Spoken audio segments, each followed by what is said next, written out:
Pemirsa, terima kasih pian masih bersama kami. Berita selanjutnya, Mahabarakan. Sebanyak 18 perajin ikut serta dalam lomba payung kembang yang diselenggarakan Dinas Pendidikan dan Kebudayaan Kalimantan Selatan melalui UPTD Taman Budaya Kalimantan Selatan. Lomba ini penting untuk melestarikan kesenian khas daerah karena payung kembang ada di provinsi lain, sehingga menjadi seni wan budaya khas Kalimantan Selatan yang harus terus dijaga. Sebanyak 18 pengrajin ikut serta dalam lomba payung kembang yang diselenggarakan Dinas Pendidikan dan Kebudayaan Provinsi Kalimantan Selatan melalui UPTD Taman Budaya Kalimantan Selatan.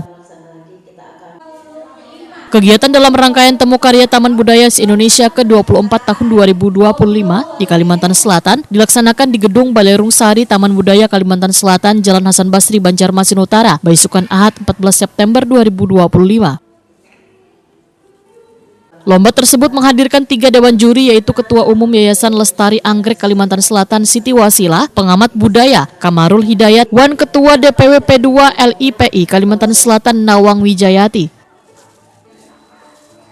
Kepala Disdikbud Kalimantan Selatan Galuh Tantri Narindra melalui Kepala UPTD Taman Budaya Kalimantan Selatan Suharyanti dalam sambutannya menyatakan, lomba ini penting untuk melestarikan kesenian khas daerah karena payung kembang kadada di provinsi lain, sehingga menjadi seni wan budaya khas Kalimantan Selatan yang harus terus dijaga.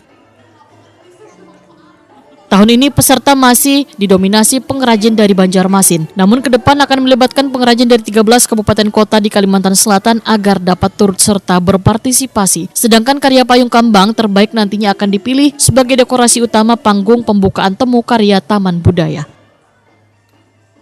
Masih bahwasanya kita lembaga pemerintah juga memperhatikan hubungan pean, karena apa yang pean skill atau bakat atau keterampilan pean itu adalah bagian dari menjunjung adat tradisi kita khususnya di Kalimantan Selatan.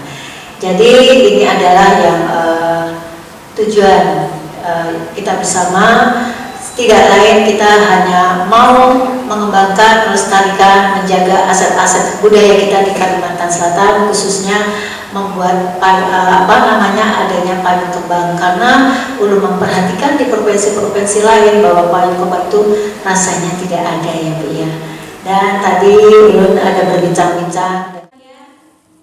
Rokaya, peserta asal Kecamatan Pengambangan, Waitakon di Prima TV memadahkan sudah belajar mengolah payung kembang matan lagi halus lawan almarhumah mamanya.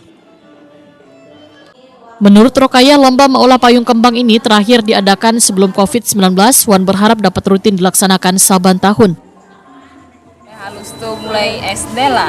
Iya. 4 merenteng kayak itu. Jadi Ya, bisa. ini ngarannya merenteng gitu lah.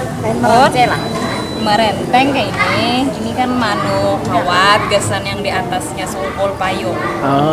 Jadi, tapi yang aslinya tuh orang rajin yang buah kanas bang sahabatnya. Kalau yang bujur, Ini yang bujur-bujurnya, yang aslinya. aslinya Banjar. Asli payung kembang. Oh, tapi kalau ini diganti inilah. Hmm.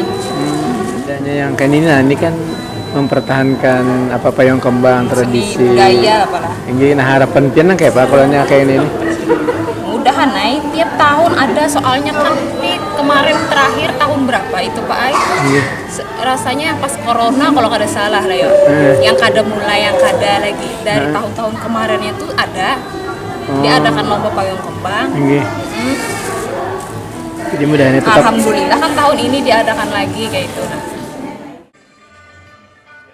Lomba payung kembang dengan sentuhan tradisi dan kreativitas lokal kada hanya meramaikan Temu Karya Taman Budaya Indonesia ke-24 tahun 2025 di Kalimantan Selatan, tetapi juga menjadi simbol semangat dalam menjaga identitas budaya yang unik, wan khas serta menarik.